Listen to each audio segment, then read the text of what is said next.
اعوذ باللہ من الشیطان الرجیم بسم اللہ الرحمن الرحیم۔ السلام علیکم ورحمۃ اللہ وبرکاتہ۔ آج ہم انشاءاللہ تعالی سورۃ النساء آیت نمبر 127 ترجمہ اور مختصر تفسیر کے ساتھ پڑھیں گے۔ تو شروع کرتے ہیں۔ رب اشرح لی صدری ویسر لی امری واحلل عقدۃ من لسانی یفقہوا قولی رب زدنی علما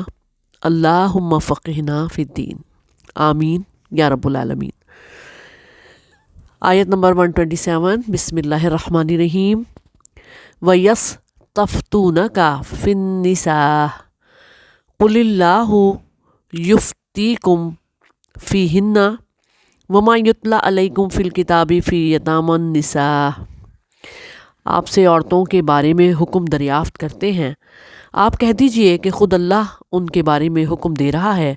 اور قرآن کی وہ آیتیں جو تم پر ان یتیم لڑکیوں کے بارے میں پڑھی جاتی ہیں۔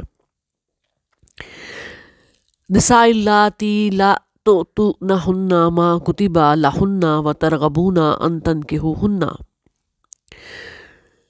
جنہیں ان کا مقرر حق تم نہیں دیتے اور انہیں اپنے نکاح میں لانے کی رغبت رکھتے ہو۔ والمستضعفین من الولدان،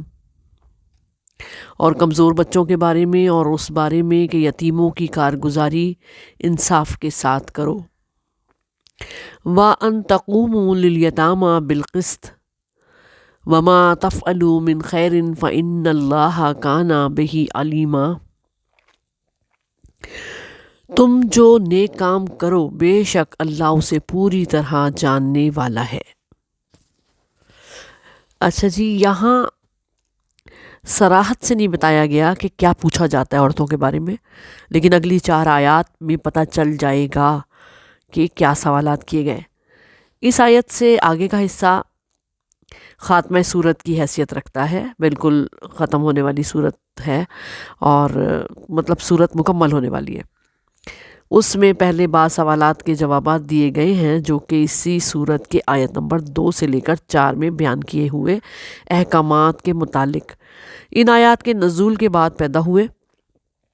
پھر اس کے بعد صورت کی آخری آیات تک منافقین، اہل کتاب اور مسلمانوں کو خطاب کر کے ایسے نصیحتیں کی گئی ہیں جیسے آخری بار تنبیہ کی جا رہی ہو، لاسٹ وارننگ۔ یہ سوالات کیونکہ بعد میں پیدا ہوئے، اسی لیے ان کے جوابات بھی آخری باب میں رکھے گئے تاکہ یہ واضح ہو جائے کہ یہ آیات بعد میں نازل ہوئی، اور ان جوابات سے احکامات کی حکمت کو سمجھنے میں بھی رہنمائی ملتی ہے۔ آیت نمبر 3 اور اس کے بعد کی آیات یتیم لڑکیوں کے نکاح سے متعلق ہیں۔ پھر عورتوں کے حقوق ہیں اور نابالغ بچوں کی نگہداشت، ان کے مال کی حفاظت اور ان کا ورثہ ان کو واپس وقت پر کر دینا، اس کے حکم کے بارے میں ہم نے پڑھا۔ آیت نمبر 2 سے لے کر 4 تک میں یتیموں کی مصلحت اور بہبود کے خیال سے ان کی ماؤں سے نکاح کی اجازت دی گئی ہے، تو اس کے ساتھ 4 شادیوں کی قید، حق مہر کی ادائیگی اور عدل کی شرط بھی رکھی ہوئی ہے۔ عدل اور مہر دونوں چیزوں کے متعلق لوگوں کے دلوں میں خیالات اور سوالات پیدا ہوئے، اسی لیے ان کے جوابات بھی آخری باب میں رکھے گئے تاکہ پتہ چل جائے کہ یہ آیات بعد میں نازل ہوئی ہیں، اور ان جوابات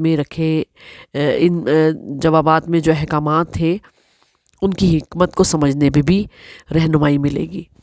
آیت نمبر 3 اور اس کے بعد کی آیات ہم نے پڑھا تھا نا، یتیم لڑکیوں کے نکاح سے متعلق، پھر عورتوں کے حقوق تھے، پھر نابالغ بچوں کی نگہداشت کہ ان کے مال کی کس طرح حفاظت کرنی ہے، کس طرح ان کے مال کو ہڑپنا نہیں ہے، اور ان کو وقت آنے پر اس کو واپس بھی کرنا ہے۔ ہم نے یہ سارا کچھ پڑھا تھا۔ تو یہاں بھی پڑھا، ہم نے یہ بھی پڑھا کہ ان کی ماؤں، جو یتیم بچے ہیں ان کی ماؤں سے نکاح کی اجازت دی گئی ہے، تو اس کے ساتھ ساتھ یہ بھی بتایا گیا کہ 4 شادیوں کی قید ہے، حق مہر کی ادائیگی ہے، اور عدل کی بھی شرط رکھی ہوئی ہے۔ عدل اور مہر دونوں چیزوں کے متعلق لوگوں کے دلوں کے خیالات اور سوالات کا جواب یہاں پر اللہ تعالیٰ نے عطا فرمایا۔ شان نزول اس آیت کی یہ ہے کہ زمانہ جاہلیت میں لوگ عورت اور چھوٹے بچوں کو میت کا وارث قرار ہی نہیں دیتے تھے۔ جب آیت میراث نازل ہوئی تو انہوں نے کہا عورتوں نے اور بچوں نے، یا رسول اللہ کیا عورتیں اور چھوٹے بچے بھی وارث ہوں گے؟ تو جواب میں نبی صلی اللہ علیہ وسلم نے یہ آیت سنا دی کہ بالکل ہوں گے۔ حضرت عائشہ رضی اللہ تعالیٰ عنہ فرماتی ہیں کہ عرب کے لوگوں کا یہ حال تھا کہ ان کے اولیاء نے دستور بنایا ہوا تھا کہ اگر یتیم لڑکی صاحب جمال ہوتی تو اس سے تھوڑے سے مہر پر نکاح کر لیتے، اور اگر حسن اور مال نہ رکھتی تو اسے چھوڑ دیتے، اور اگر حسن نہیں ہے، مال نہیں ہے، تو بلکہ اسے نکاح ہی نہ کرتے، اور اس اندیشے سے کہ اگر وہ مالدار ہے اور اس خوبصورت نہیں ہے تو شادی نہ کرتے، بس اپنے پاس رکھتے کہ اس کے مال کو کھائیں گے، حصے دار بن جائیں گے، اور اس لڑکی کی شادی کہیں اور نہیں ہونے دیتے تھے۔ اللہ پاک نے یہ آیات نازل کر کے انہیں ان عادتوں سے منع فرمایا۔ حضرت شاہ عبد القادر لکھتے ہیں کہ اس صورت کے شروع میں ذکر تھا یتیم لڑکی کا جس کا کوئی ولی نہ ہوتا مگر چچا زاد ہو، تو سمجھے کہ میں اس یتیم لڑکی کا حق نہ ادا کر سکوں گا، تو وہ اس سے نکاح بھی نہ کرے بلکہ کسی دوسرے سے اس کا نکاح کر دے اور خود اس کا ولی بن جائے۔ اب مسلمانوں نے ایسی عورتوں سے نکاح کرنا موقوف کر دیا ہے۔ بعض اوقات لڑکی کے ولی کے لیے اس کو اپنے نکاح میں رکھنا بہتر ہوتا ہے۔ اس پر نبی صلی اللہ علیہ وسلم سے اجازت مانگی گئی تو یہ آیت نازل ہوئی۔ یتیم لڑکیوں کے والی وارث جب ان کے پاس کم مال پاتے یا ان میں حسن کی کمی ہوتی تو ان سے نکاح نہ کرتے، اور اگر وہ مالدار اور صاحب جمال ہوتی تو ان سے نکاح کرنا چاہتے تھے، لیکن اس حال میں بھی کیونکہ ان یتیم بچیوں کا کوئی والی وارث نہیں ہوتا تھا، ان کے حق مہر میں بھی کمی کر دیتے، حقوق میں بھی کمی کر دیتے تھے۔ اس لیے اللہ پاک نے انہیں اس بات سے روک دیا اس آیت کے ذریعے کہ بغیر پورے حقوق اور پورا مہر دیے ان لڑکیوں سے نکاح کی اجازت نہیں ہے، یعنی ان لڑکیوں کو بالکل ویسے ہی مہر دو جو کہ لڑکے کے خاندان میں رائج ہے، جیسے اس کی ماں کا، اس کی بہن کا، اس کی خالہ کا، اور اگر وہ ایسا نہ کرے تو پھر نکاح بھی نہ کرے۔ کبھی ایسا بھی ہوتا تھا کہ یتیم کا ولی اس کا محرم رشتہ دار نہیں ہوتا تھا، مطلب ماموں نہیں ہے، چاچا نہیں ہے، تایا نہیں ہے، بلکہ وہ ہوتا جس سے اس کا نکاح جائز ہے، غیر محرم، جیسے کہ ماموں زاد، چچا زاد، تایا زاد، تو چچا یا ماموں زاد وغیرہ، لیکن وہ اس لڑکی کو نکاح میں نہ لانا چاہتے، لیکن اس لڑکی کی دولت دیکھ کر وہ اس کا نکاح صرف اسی لیے کسی اور سے بھی نہ ہونے دیتے کہ مال کسی اور کے قبضے میں نہ چلا جائے، اور وہ جو فائدہ اٹھا رہا ہے اس کے مال سے وہ فائدہ نہ اٹھا سکے، اس کو دستبردار ہونا پڑے۔ اس فعل سے بھی روکا گیا اس آیت کے ذریعے۔ جاہلیت کے زمانے میں دستور ایک اور تھا کہ یتیم لڑکی کا والی جب لڑکی کو اپنی ولایت میں لیتا تو اس پر ایک کپڑا ڈال دیتا، پھر کسی کی مجال نہیں ہوتی تھی کہ اس لڑکی سے نکاح کرے، پھر وہ ولی اس سے خود نکاح کر لیتا تو ٹھیک، ورنہ کیا کرتا کہ وہ کسی اور سے نکاح نہیں ہونے دیتا تھا، اور خود نکاح کر کے بھی مال ہڑپ کر لیتا، اور کسی اور سے نہ نکاح ہونے دینے کا بھی مطلب یہی تھا کہ اس کا مال کھاتا رہے۔ اگر لڑکی کی شکل صورت واجبی ہوتی تو وہ خود نکاح نہیں کرتا تھا اور نہ ہی کسی اور سے اس کا نکاح کرواتا مال کے لالچ میں، وہ لڑکی بیچاری یوں ہی مر جاتی، اور یہ اس کے مرنے کے بعد پھر مال پر قبضہ کر لیتا، ہر جگہ سے مال بس بیچ میں آتا تھا۔ ان کی لالچ، ان تمام باتوں سے اس آیت کے ذریعے اللہ پاک نے منع فرمایا۔ آخر میں آیت کے الفاظ ہیں کہ تمہارے تمام اعمال سے اللہ باخبر ہے، بالکل ایسے ہی کہا نا۔ اور یہ جو لوگوں کا مال کھانا، یتیموں کا خیال نہ کرنا، اس کے لیے کچھ آپ کو باتیں بتائیں کہ قرآن پاک میں یتیموں، بیواؤں اور معاشرے کے کمزور اور محروم افراد کے لیے بہت زیادہ ہدایت دی گئی ہیں۔ اس سے معلوم ہوا کہ یتیموں، بیواؤں، عورتوں، کمزوروں اور محروم لوگوں کو ان کے حقوق دلانا اللہ کی سنت ہے، اور ان کے لیے کوشش کرنا اللہ کو بہت پسند ہے۔